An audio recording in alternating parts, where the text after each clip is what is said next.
Olá, empreendedor, bom dia, tudo bem? Vamos ao nosso segundo dia da Semana do Empreendedor Sebrae. Ontem à noite, dia 3 de outubro de 2017, eu estava lá para assistir o segundo dia de palestras. E a gente teve duas pessoas muito interessantes palestrando.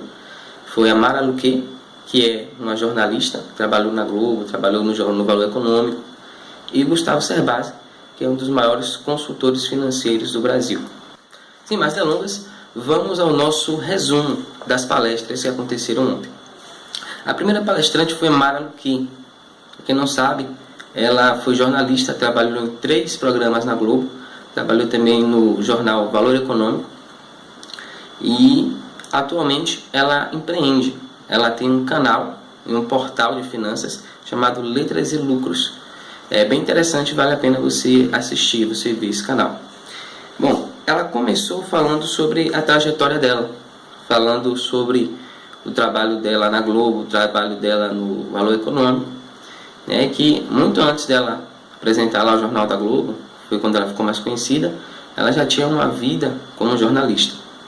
E chegou um determinado momento que ela achou que era o momento de sair e de começar a empreender, que é exatamente esse momento que nós estamos passando. Ela disse que o Brasil está num momento de inflexão econômica. O que é isso? A gente está saindo da crise e começando a entrar num ciclo de prosperidade. E esse é o momento ideal para a gente começar a arregaçar as mangas e trabalhar e aproveitar as oportunidades que vão começar a surgir a partir de agora. O canal dela apresentou um crescimento, né, de 20%, ela vendeu 20% das ações para um grupo estrangeiro e esse pessoal entrou com um investimento, melhorou a qualidade do site e ela começou a vender assinaturas dentro desse portal Letras e Lucros para quem se interessa por educação financeira. Ela fala que vai muito mais além do que você tem que gastar menos do que o que você ganha. Na verdade, ela tem um conceito de cidadania financeira. Na verdade, você entender onde você está dentro desse contexto financeiro e econômico e qual é o seu papel, como é que funciona esse mundo financeiro, quais são as informações de maior relevância para você e qual o impacto que essas informações têm sobre sua vida financeira. A ideia do canal é essa, informar sobre diversos assuntos relacionados a finanças. Não só informar, como também dar dicas de onde investir, quanto custa, qual o custo desse produto financeiro, qual o rendimento dele. É um portal de educação financeira. Ela falou que 2017, como eu falei, é um ano de mudança. Então, é um ano. Por que é um ano de mudanças? Ela mostrou um gráfico lá da taxa Selic, que desde o início do Plano Real até hoje ele vem decaindo. Naquela época, 99 mais ou menos, o gráfico tinha 45% de taxa Selic. Então, a gente ficou mal acostumado a pegar o dinheiro, botar na poupança ou fazer um investimento qualquer como um tesouro direto e ter um rendimento, uma rentabilidade muito boa, sem precisar assumir risco, sem precisar ir para a bolsa, sem precisar abrir um negócio. E é da nossa cultura hoje, até hoje, deixar o dinheiro parado na poupança. Um dinheiro que não está rendendo mais do que a inflação. Então, a gente está num momento agora que a taxa Selic está se aproximando de um valor histórico bem baixo. Tem gente que já está projetando que vai para 6%. E o que é que acontece? Qual é o movimento disso para a economia, para a gente que do dia a dia? Com a taxa Selic mais baixa, a tendência é que os juros fiquem mais baixos também. A Selic é a taxa básica de juros da economia. Com os juros mais baixos, a gente tem mais crédito. Os bancos emprestam mais dinheiro. E com mais crédito, as pessoas investem mais. Elas empreendem mais. E isso gera grandes oportunidades. Juro mais baixo, mais crédito. As pessoas começam a comprar mais, comprar mais carro, comprar mais casa, né, compram mais produtos de consumo. E existe uma grande oportunidade para quem quer empreender nesse momento. Né? Sempre existe as oportunidades, é só uma questão de você ajustar o foco e observar. Mas nesse momento é um momento que a gente está entrando num ciclo de alta, né? Num ciclo de recuperação, de retomada econômica. E segundo ela, isso independe do governo, depende de qual presidente que está agora, qual presidente que vai vir depois, porque a nossa equipe econômica ela tem credibilidade, uma equipe econômica muito boa. Então, eu achei interessante esse ponto.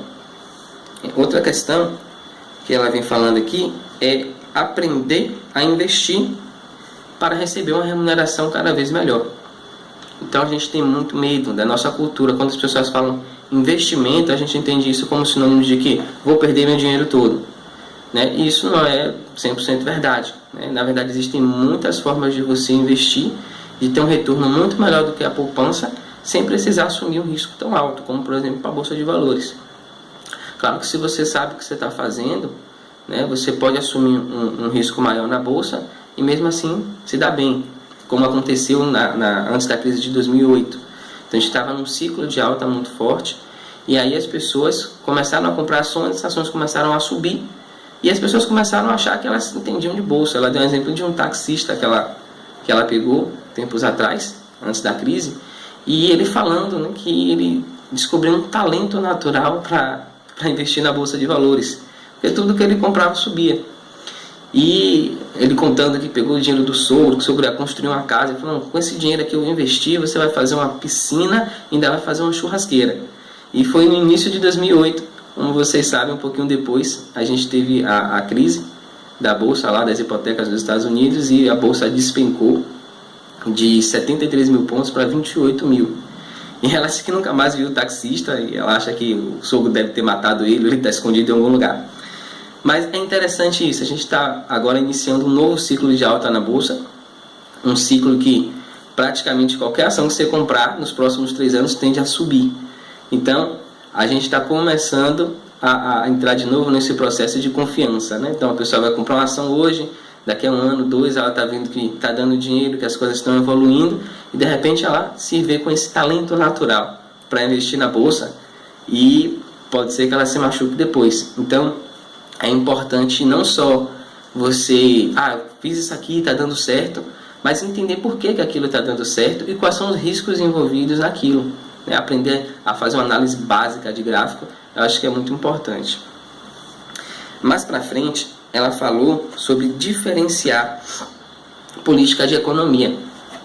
Quando estava no ponto máximo da crise do governo da ex-presidente Dilma, tanto os economistas da base aliada quanto os oposicionistas, eles eram unânimes em dizer que compre papel do Tesouro Direto, porque o valor do papel estava muito baixo, a taxa de juros estava muito elevada, consequência o valor do papel cai bastante. Então, se você comprasse naquele momento os papéis do Tesouro Direto, agora que a taxa de juros está caindo, você tem uma rentabilidade extraordinária. Então, todos eles eram unânimes. Só que muita gente deixou de fazer esse investimento porque eles pensavam, eu não vou dar dinheiro para esse governo, o governo não vai pagar, eles vão me dar um calote, e eu não simpatizo com essa presidente, eu não gosto, eu prefiro esperar para ver e tal. Mas o fato é que quem comprou Tesouro Direto naquela época, hoje está muito bem, teve uma rentabilidade muito boa, em alguns casos acima até de 60% do investimento. Só que por esse preconceito político, né? Eu não vou dar meu dinheiro para esse governo. Você faz o quê? Não, eu boto meu dinheiro na poupança. E você acha que o banco vai fazer o quê com esse dinheiro que está na poupança? Ele vai comprar títulos públicos, né? Ele vai investir na dívida do governo. Então é importante que a gente tire esse preconceito de o presidente que está lá, eu não gosto dele, então eu não vou investir nesse governo, né? De uma certa forma, direta ou indiretamente, você acaba investindo, né, em títulos públicos. Mais para frente, ela falou sobre o legado da crise. Qual é o maior legado que essa crise deixou para a gente? Né? A gente teve um momento, ainda está tendo, né, um momento muito complicado, todo mundo sendo preso. Ela falou que nunca viu tanta gente sendo presa na vida dela. Ela passou um recorte de jornal Slide, mostrando um leilão judiciário dos bens do ex-governador Sérgio Cabral do Rio de Janeiro. Ela falou que nos anos todos de jornalismo que ela tem, ela nunca tinha visto uma coisa daquela, né? Um político ter seus bens leiloados para pagar dívida. Então ela acha que esse é um fato, né, de que as coisas estão mudando. A política, a maneira da gente ver política, ela fala da relação custo-benefício da corrupção, está mudando. Então, inclusive os próprios políticos se surpreenderam com isso, porque eles achavam que não ia dar em nada, que eles iam continuar fazendo o que sempre fizeram e que não ia ter punição. Só que agora as coisas estão começando a mudar e a relação custo-benefício, ou seja, o risco que eu assumo para o retorno que eu tenho sendo corrupto, está começando a ficar meio que ruim. Então as pessoas estão começando a ser presas e isso vai gerar uma conscientização, digamos assim, da classe política de que vamos tentar roubar menos, né? Vamos tentar ir mais devagar. Isso vai gerar para a gente também uma segurança maior, né? A gente vai começar a ver pouco a pouco as coisas melhorando. Ela diz que não sabe se é muito, se é pouco, mas o fato é que está mudando e realmente a gente consegue ver e perceber isso. Uma outra coisa que ela falou, que eu achei interessante, é que ela vai lançar um canal de jornalistas no YouTube, em novembro de 2017. É um canal voltado para jornalismo. Vai ter ela e vai ter alguns colegas jornalistas dela também. É algo que vale a pena a gente acompanhar. E um dos pontos que ela citou com o sucesso do canal dela é a proximidade com o cliente, né, com as pessoas que acessam o canal.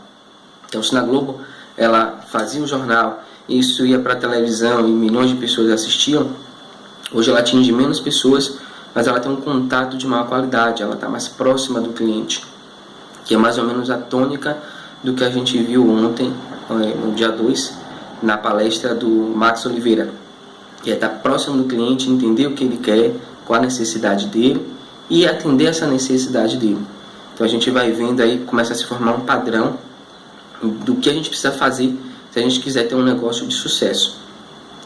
Essa foi a palestra da Mara Luque. Foi uma palestra muito interessante, muito esclarecedora para mim.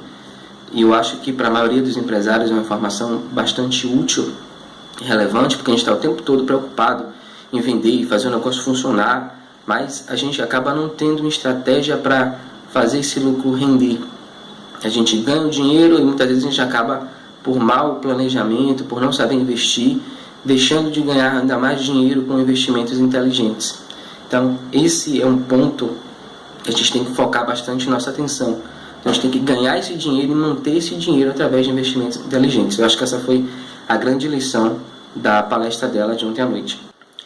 A palestra do Gustavo Cerbasi começou falando sobre a nossa relação com o empreendedorismo. Ele disse logo no iniciozinho da palestra que nós não somos educados para sermos empreendedores, nós somos educados para ser trabalhadores. Então, desde pequenininho, a gente é moldado a fazer as coisas de maneira repetitiva, dentro de um determinado padrão, para atender uma determinada necessidade, muitas vezes de alguma empresa. Então, isso começa também a corroborar com a palestra que a gente viu no dia 2, do Murilo Gun, falando sobre o processo de ensino, não só no Brasil como no mundo, né? Que é algo bem engessado, algo bem metódico, e a gente não tem espaço para criatividade, né? Empreender é ser criativo. E, prosseguindo aqui, ele disse que é o seguinte: o aprendizado do empreendedor ele acaba vindo da prática.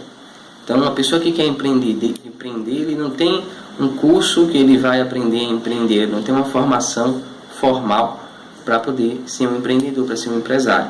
Ele acaba tendo que aprender isso com a força de vontade, por tentativa e erro. E, a partir daí, ele trouxe a seguinte concepção, né, complementando a palestra da Mara Luque, que é a respeito da crise. Ele fala que nós somos um país cíclico, que a gente vem se renovando desde 1500. Então, quando a gente tem crise, a crise é muito forte. Quando a gente tem recuperação, essa recuperação também é muito forte. Então, isso, para nós brasileiros, gera para a gente uma necessidade de adaptação muito grande. Então, a gente tem que ser adaptável, porque senão a gente não consegue sobreviver a esses sobes e desces da economia que a gente sempre vem passando desde que o Brasil é Brasil.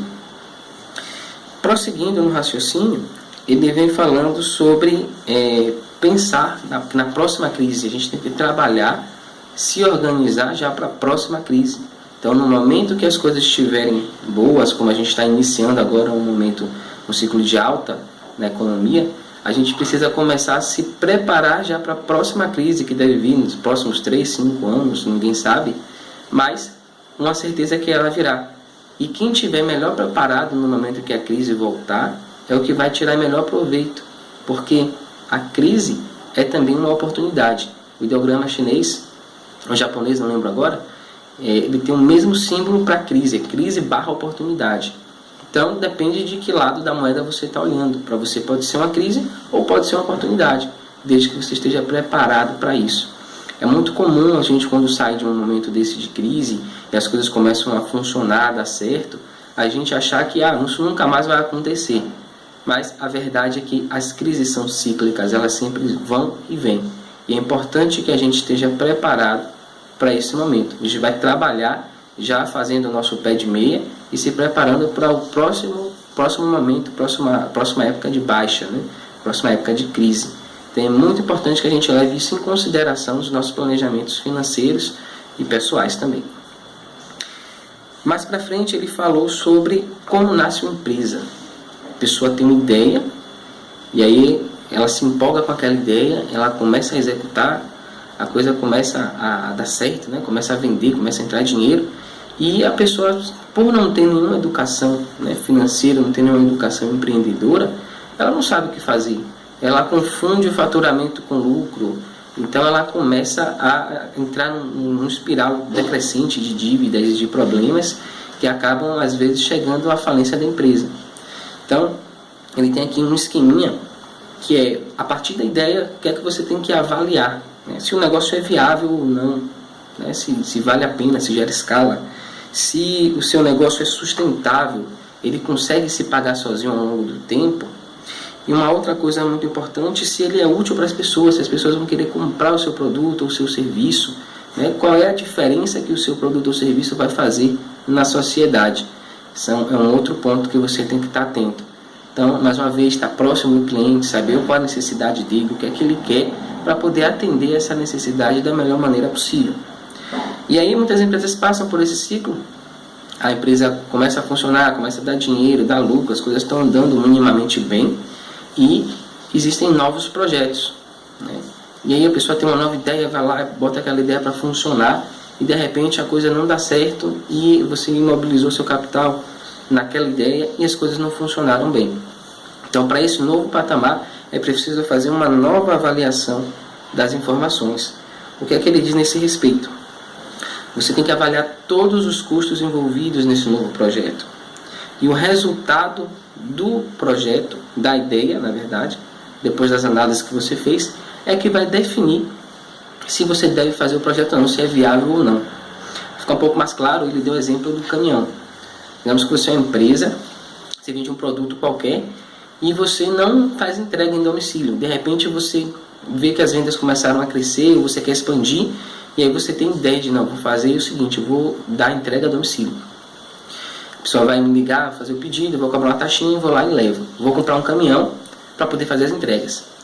Mas aí vem os questionamentos. Será que eu preciso realmente de um caminhão para fazer essas entregas? Será que o volume de entregas que eu vou gerar no primeiro momento é tão grande assim que justifica eu ter um caminhão? E os custos com combustível, com motorista, depreciação do veículo? Eu estou levando tudo isso em consideração na minha análise? Muitas vezes não, a gente vai na empolgação e acaba pegando um dinheiro que a gente não tem, fazendo um financiamento para poder fazer com que isso aconteça. Mas se eu pegar o caminhão, eu vou conseguir entregar mais, eu vou ganhar mais dinheiro, eu vou vender mais. Mas não necessariamente vender mais quer dizer que você vai ter mais lucro. Você pode estar assumindo um custo muito alto para uma quantidade de vendas que ainda não justifica. Então, qual a solução para isso? O que é que se sugere fazer? Ele falou, alugue tudo. Alugue sua casa, alugue o carro que você vai usar, alugue o estabelecimento comercial da sua empresa. Por que esse conceito de alugar? Não vai sair mais caro? Sim, é verdade. Mas se você conseguir fazer o seu projeto funcionar alugando algo, por exemplo, você vai conseguir utilizar só aquele pedaço que você precisa. É como se você comprasse um pedaço de um caminhão para poder fazer as suas entregas. Ao invés de você comprar um caminhão inteiro e ter o custo inteiro do caminhão, você vai fazer os pagamentos de acordo com as necessidades. E tem um lado bom nisso, né? No nosso exemplo do caminhão.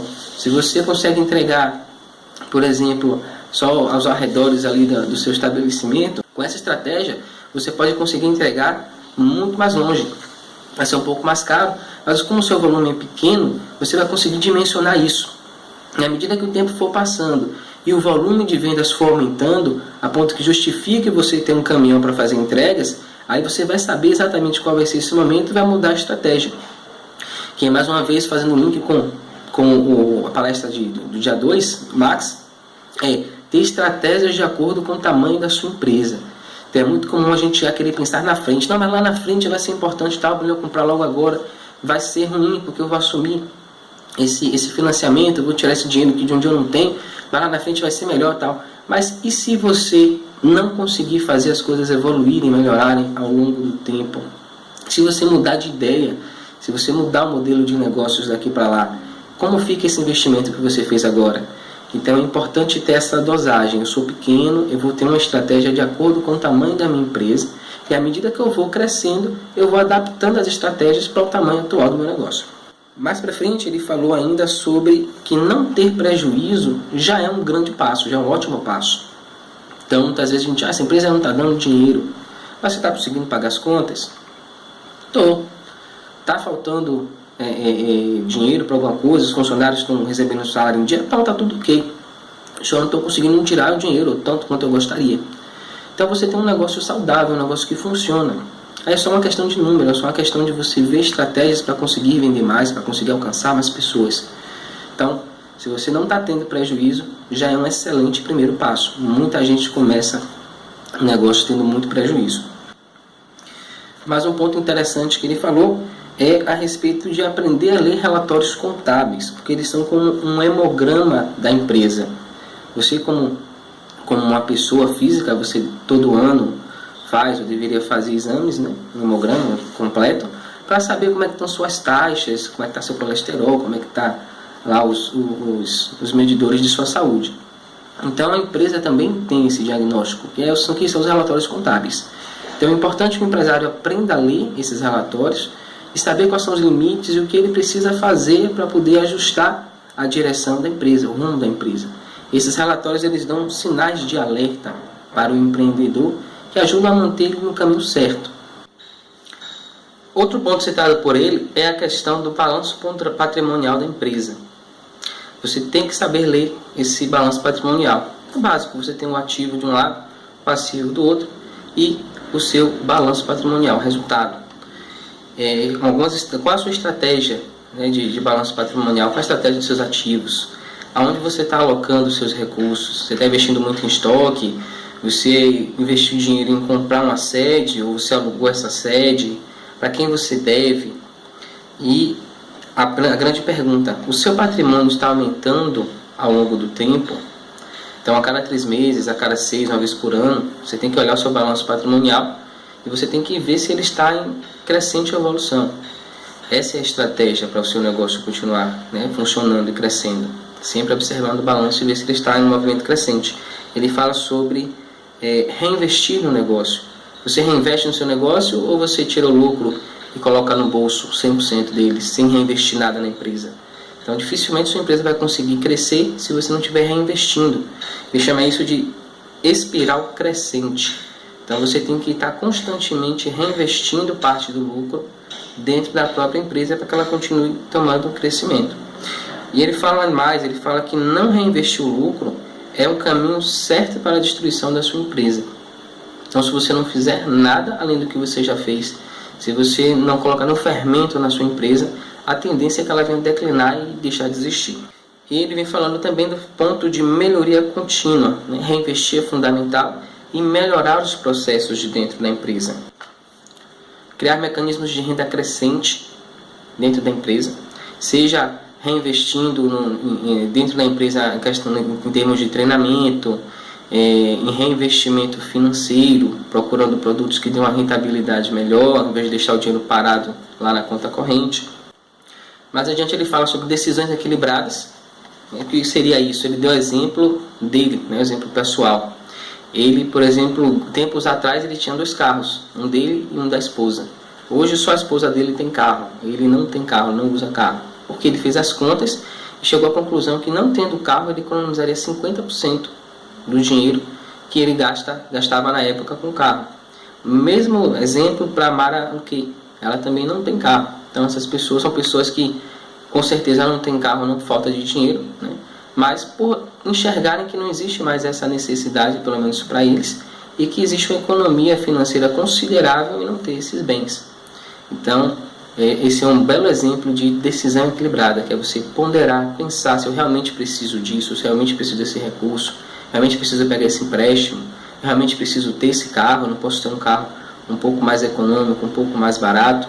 Ele vai continuar mantendo a mesma função, me levar onde eu quero, sem me onerar mais, sem precisar que eu faça um financiamento, que eu faça um empréstimo para poder quitar esse carro. Adiante ele fala, o que é a dívida? Segundo a ótica dele, é a falta de flexibilidade no orçamento. O que é isso? Ele deu um exemplo de duas famílias lá. As duas famílias ganhavam R$2.000, só que a primeira dividia o orçamento em 4 partes iguais. Uma parte para transporte, uma parte para educação, uma parte para alimentação, outra parte para moradia. E a outra família dividia em 5 partes. Alimentação, moradia, educação. E também a questão de lazer ou investimento. E aí ele deu exemplo que ao longo do tempo acontecem imprevistos na nossa vida. E diante desse imprevisto, a primeira família ela não tinha um orçamento flexível, porque ela não podia cortar a alimentação, não podia cortar a educação, não podia cortar a moradia. E então ela acabou recorrendo a uma dívida.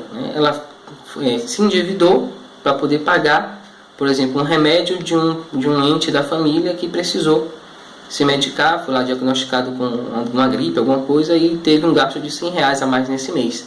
Então, essa família que tem um orçamento muito rígido, ela não tem essa capacidade de pagar por aquela dívida e no mês seguinte voltar ao patamar normal. Então, ela não conseguiu pagar a dívida no primeiro mês, no segundo mês não pagou a dívida também, e isso foi acrescendo juros. No caso da segunda família, ela tinha um orçamento mais flexível, ela tinha um orçamento de lazer ou de investimento, e, diante da mesma situação, do mesmo quadro, eles conseguiram pagar a dívida e no mês seguinte voltar à normalidade, porque eles tinham uma reserva financeira que permitia a eles ter a capacidade de pagamento. No caso, flexibilidade e também chamada resiliência, que é a capacidade que você tem de, depois de passar por determinada situação, voltar ao ponto original. Ele deu o exemplo da bola do mágico. Tem uma bolinha lá que ele aperta, comprime, esconde em algum lugar, você não vê e de repente ele volta e aquela bola aparece na mão dele e volta ao tamanho original. Então isso é resiliência, a capacidade de voltar ao seu estado original. Resiliência financeira, a sua capacidade de voltar ao mesmo patamar financeiro depois de um imprevisto acontece. E os imprevistos não são só ruins também. Ele deu exemplos de um imprevisto bom. Por exemplo, você vai fazer uma compra de um produto e a empresa te dá um desconto se você pagar à vista, um desconto interessante de 20%. Então, se você tem esse dinheiro guardado, é interessante lançar a mão, desse recurso. É um imprevisto bom, desde que você tenha um recurso para poder investir e aproveitar aquele desconto. Avançando mais na palestra, ele falou sobre os erros ao investir. Quais são os pontos que levam a pessoa a cometer erros na hora do investimento? O primeiro ponto é a falta de planejamento. Isso é uma cultura nossa, a gente não se planeja, a gente quer fazer as coisas e vai lá, decide na hora e na mesma hora já vai e já quer executar. Sem nenhum planejamento, sem pensar se aquilo realmente é a melhor estratégia ou não. Então é muito importante que a gente planeje as nossas ações, principalmente quando se trata de dinheiro. O segundo ponto é o superdimensionamento. O que é superdimensionamento no caso das empresas? Ele fala, no caso, por exemplo, quando a gente falou mais atrás no exemplo do caminhão. Será que eu preciso de um caminhão para fazer 5 entregas agora? Eu tive agora a ideia de fazer entregas com um caminhão dos meus produtos e eu acho que eu preciso comprar um caminhão agora. Só que provavelmente eu não preciso de um caminhão agora, nesse exato momento. Se eu faço isso, eu estou superdimensionando a necessidade da empresa. Ou seja, eu tenho uma necessidade agora pequena, mas eu estou tendo um investimento extremamente alto para atender aquela necessidade. Então eu não vou ter esse retorno muito rápido. Então, uma estratégia mais interessante seria alugar um caminhão, uma transportadora para fazer as entregas para mim. Um pouco mais caro, é verdade. Mas, ao mesmo tempo, eu não tenho esse custo do desembolso para pagar para ver. E se não der certo, se as pessoas não aderirem à questão da entrega em domicílio, o que é que eu vou fazer com esse caminhão depois? Vou vender depois com 20%, 30% de depreciação? Então, isso já é uma coisa combinada, é o superdimensionamento com a falta de planejamento. E o terceiro ponto que ele coloca aqui é você confundir empréstimo com financiamento. Qual é a diferença disso? Ele falou que trabalhou no Citibank durante alguns anos e lá eles tinham 2 andares específicos, um só para investimento, para financiamento, e o outro só para empréstimo. E esses 2 andares não se conversavam, e a gente acha que uma coisa é sinônimo da outra. E aí ele traçou uma lista lá de diferenças entre um e outro, que eu vou compartilhar aqui com vocês. No caso do financiamento, ele financia bens e projetos. Já o empréstimo é o dinheiro. Você está precisando de dinheiro, você vai lá, pede aquela quantia emprestada, o banco faz a avaliação de crédito e te empresta o dinheiro ou não. No caso do financiamento, eles têm, são planos sendo concretizados. Ou seja, você tem um plano, você tem uma estratégia, tem um objetivo, e você apresenta ao banco esse plano e ele vai lá e financia a construção desse projeto seu ou a compra desse bem. Já no caso do investimento, são planos que não deram certo. Você tentou fazer algo que não funcionou, acabou se endividando, e aí você precisa daquele dinheiro para cobrir aquele problema, aquela dívida que você acabou adquirindo. Voltando para o financiamento, ele tem o objeto do financiamento, né, seja o bem, seja a casa, o empreendimento, o negócio, ele acaba sendo a garantia do próprio financiamento. O que você não tem no empréstimo. No empréstimo você não tem nenhuma garantia de que vai receber o dinheiro de volta, falando já sobre a ótica do banco. No caso do financiamento, o cenário é mais otimista, porque você está mostrando um plano de investimento que vai lhe retornar mais dinheiro. No caso do empréstimo, não. É um cenário pessimista, você está tentando se livrar de dívidas que você contraiu. O financiamento acaba sendo mais barato, exatamente por ter uma visão mais otimista, né? por ser um planejamento, um projeto que vai lhe trazer recurso, e por ter o próprio bem como garantia. E o empréstimo acaba sendo mais caro, exatamente por não ter nenhum benefício, nenhuma garantia de que eu vou receber esse dinheiro de volta. E finalmente, os financiamentos geralmente são procurados antes das pessoas precisarem do dinheiro. Já o empréstimo, a pessoa procura o empréstimo depois que não tem mais recursos, que não tem mais dinheiro nenhum, ela vai procurar o empréstimo. E dei um exemplo bem interessante que eu achei muito legal de um empreendedor. Ele tem um valor para investir, R$100.000, e aí ele faz um planejamento, ou mais ou menos meia boca, e ele começa a investir, começa a comprar máquina, começa a contratar funcionário e tal, e no meio do projeto ele se vê sem dinheiro. E aí o que é que ele faz? Ele vai no banco pedir um empréstimo para poder complementar o orçamento que ele precisa para botar o negócio dele para funcionar. Se ele tivesse feito o contrário, se ele tivesse montado um planejamento estratégico, chegado no banco, apresentado esse plano e pedindo financiamento, ele teria o dinheiro que ele tinha guardado para eventuais emergências e poderia utilizar o financiamento do banco para pagar os maquinários, as coisas que ele precisava, pagar funcionário no primeiro momento. E no momento em que ele precisasse lançar a mão de mais recursos, ele teria aquele valor que ele tinha como pessoa física no início. Então seria uma maneira mais inteligente de você começar o seu negócio. Se você puder fazer um planejamento e ver que com o dinheiro que você tem dá sobra para você iniciar, ótimo. Mas se não, é melhor você fazer o contrário. Primeiro você faz um financiamento e depois, caso você precise lançar mão do seu recurso próprio, você utiliza ele. Você vai conseguir uma taxa de juros muito menor. Avançando mais na palestra, ele fala por que falta dinheiro. Por que falta dinheiro na nossa empresa, na nossa vida. Ele listou aqui 5 pontos responsáveis por essa falta de dinheiro. O primeiro ponto é a gestão por instinto. A pessoa abre um negócio e ela entende, eu sei como é que funciona isso aqui, eu me viro, eu dou meu jeito. O segundo ponto é a negociação agressiva. O que é negociação agressiva? Você acaba vendendo o seu produto a um preço muito barato, você acaba tendo um custo muito elevado e no final das contas as coisas não fecham. Ou você está tendo prejuízo ou você está trabalhando muito para receber muito pouco. Então, o excesso de negociação agressiva pode gerar falta de dinheiro na empresa. O terceiro ponto é o mau uso do crédito. Muitas empresas acabam não fazendo planejamento direitinho, não pegando financiamento e pegam empréstimo.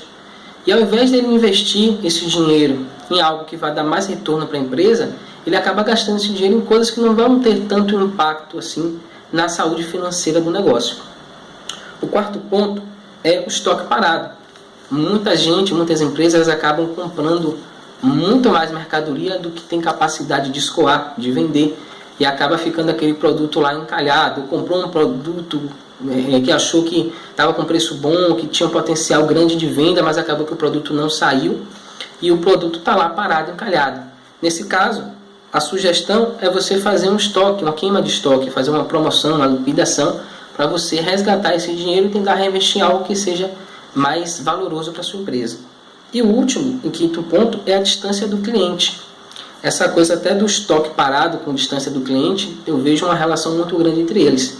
Porque se você está mais próximo do seu cliente, você entende a dor dele, mais uma vez voltando para a palestra do dia 2, você sabe o que ele precisa, você sabe o que ele quer. Então acaba ficando mais fácil você saber o que você precisa entregar para esse cliente.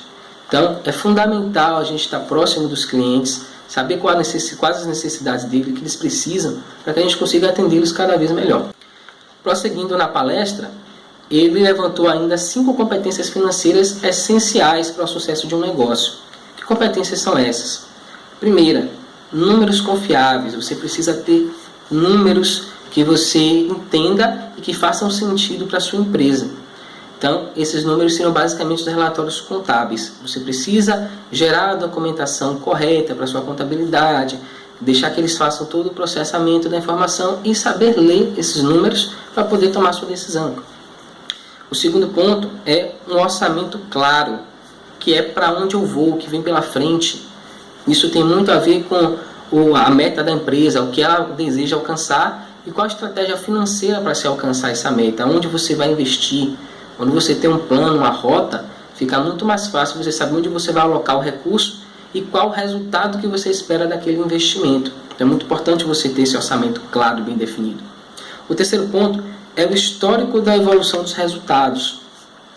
Ele diz que tem um caderninho lá que ele anota todos os investimentos que ele fez e os retornos que ele teve. Então, à medida que o tempo vai passando, ele vai consultando esse histórico para ver as decisões que ele tomou e aonde levou essas decisões. E a partir daí, você tem uma visão muito mais aguçada, muito mais apurada do que fazer daí para frente, porque você tem todo o histórico que passou.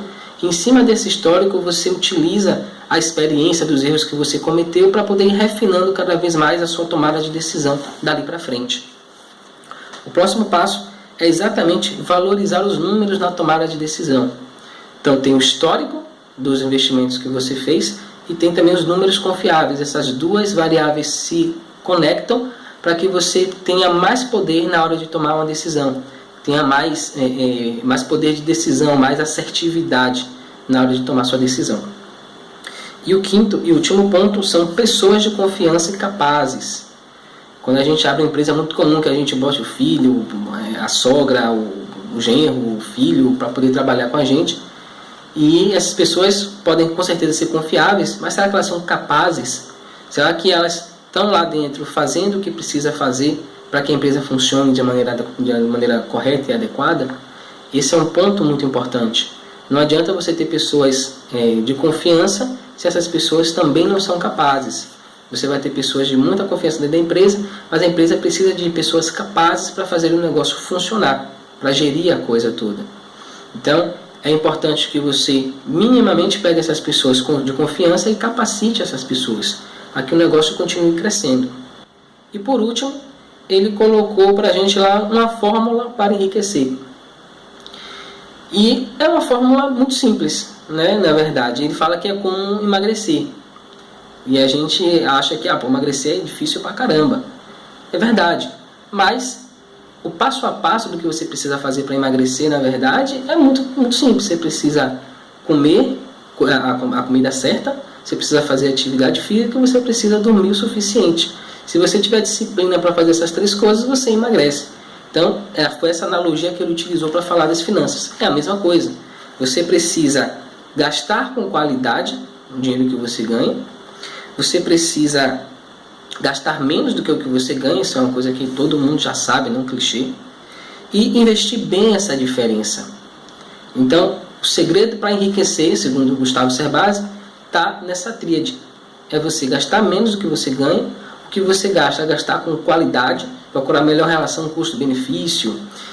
Será que realmente eu preciso desse celular novo? Acabei de comprar um celular 1 ano atrás, por exemplo. E a diferença, o que sobra no seu orçamento, procurar investimentos cada vez melhores para poder alocar esses recursos. Então é importante estudar um pouquinho de finanças, estudar um pouquinho de economia, para entender onde é que eu posso alocar meu recurso e ter um melhor retorno financeiro. E, fechando a palestra, ele falou que o caminho para enriquecer está muito relacionado a ter uma vida simples.